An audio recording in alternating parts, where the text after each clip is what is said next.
সামান্য ক্ষুদ্র ইসলাম নয়। আব্দুল্লাহ ইসলাম গ্রহণ করতে গিয়ে পরনের লঙ্গি পর্যন্ত টানতে পারে নাই। ও সাহাবীরা, আব্দুল্লাহকে কোরআন তিলাওয়াত, জোরে জোরে কোরআন তিলাওয়াত করা থেকে তোমরা বিরত রাখার চিন্তা মাথার মধ্যে নিও না। এমন অবস্থায় তাবুকের যুদ্ধের ঘন্টা বেজে গেল। আল্লাহর নবী সাহাবীদেরকে ডাকলেন, ও সাহাবীরা, তাবুকের যুদ্ধ হবে, তোমরা কে কোথায় আছো? তোমাদের পরিবার পরিজনে, তোমাদের বাসার মধ্যে কি কি সম্পদ রয়েছে, বাইতুল মালের সামনে এসে তোমরা এগুলো স্তূপ করো।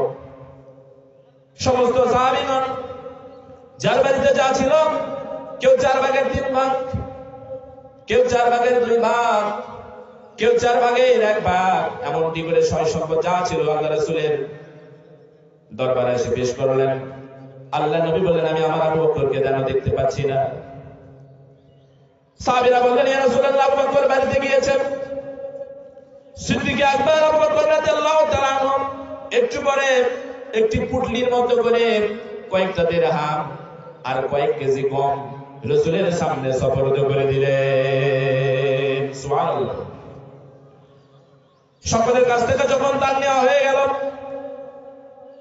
আল্লাহ নবী বললেন, ও সাহাবীরা শুনে নাও, তোমরা যে যা দান করেছো সকলের দানের চাইতে আমার আল্লাহর কাছে আবু বকরের দানটা পছন্দের হয়ে গিয়েছে। সুবহানাল্লাহ বলেন না? সাহাবীরা, তোমাদের সকলের দানের চাইতে আল্লাহ রাব্বুল আলামিনের কাছে আবু বকরের দানটা অত্যন্ত পছন্দের হয়েছে। এই কথা শোনার পরে সাহাবীদের মনের মধ্যে একটি খটকা জাগলো। সাহাবীরা চিন্তা করলেন, এত এত দিলাম, এত রাখলাম, এত দিলাম, এত রাখলাম। আবু বকর কয়েকটি মাত্র দিরহাম দিলেন, কয়েক কেজি গম দিলেন। এই অল্প দানটুকু আল্লাহর কাছে পছন্দের কেমনে হয়ে গেল? আল্লাহ নবী বলেন, সাহাবী, তুমি কত দিয়েছো? ইয়া রাসূলুল্লাহ, এত দিয়েছি, এত আছে। তুমি কত দিয়েছো? এত দিয়েছি, এত আছে। আবু বকরকে জিজ্ঞাসা করলেন, আবু বকর, তুমি কি দিয়েছো? বাড়িতে কি রয়েছে? সিদ্দিক আকবর হযরত আবু বকর রাদিয়াল্লাহু তাআলা আনহু বললেন, ইয়া রাসূলুল্লাহ, ইয়া হাবিবাল্লাহ, জাগতিক সম্পত্তি বলতে আমার বাড়িতে আর কিছুই নাই। আমার বাড়িতে এখন যা রয়েছে আল্লাহ এবং আল্লাহর রাসূল। সুবহানাল্লাহ। এরপরে যখন তাবুকের যুদ্ধের দিকে রওনা হলো, এই যে সাহাবী আব্দুল্লাহ ইসলাম গ্রহণ করার কারণে পরনে একটা লুঙ্গি বাঁধতে পারে নাই। প্রতিমত আল্লাহ রাসূলের সঙ্গে দেখা হয়ে গেল। আল্লাহ রাসূলকে বলে, ইয়া রাসূলুল্লাহ, আমি তো একজন গরীব সাহাবী, আপনি তো জানেন আমার হাল হাকিকত, আমি কি অবস্থায় আছি।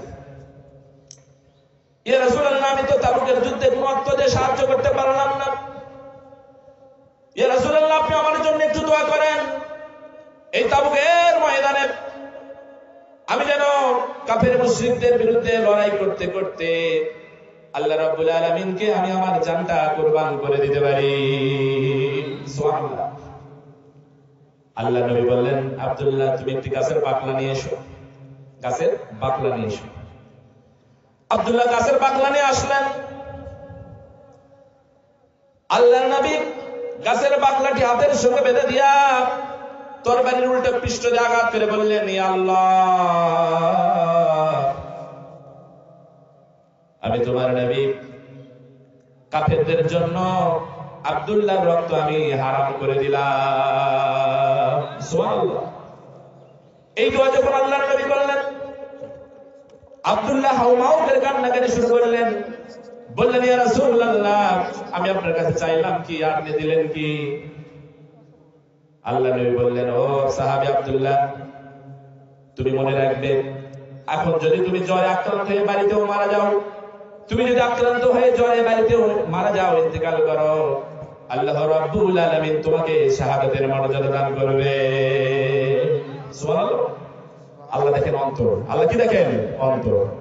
আপনি মনে মনে যতই ইমানদার বলে নিজেকে দাবি করেন, আপনার মধ্যে যদি দিন কায়েম আন্দোলন, আল্লাহর জন্য আল্লাহর দিন প্রতিষ্ঠা হোক, এই ইচ্ছা যদি না থাকে, আপনার কোনো কাজ আসবে না।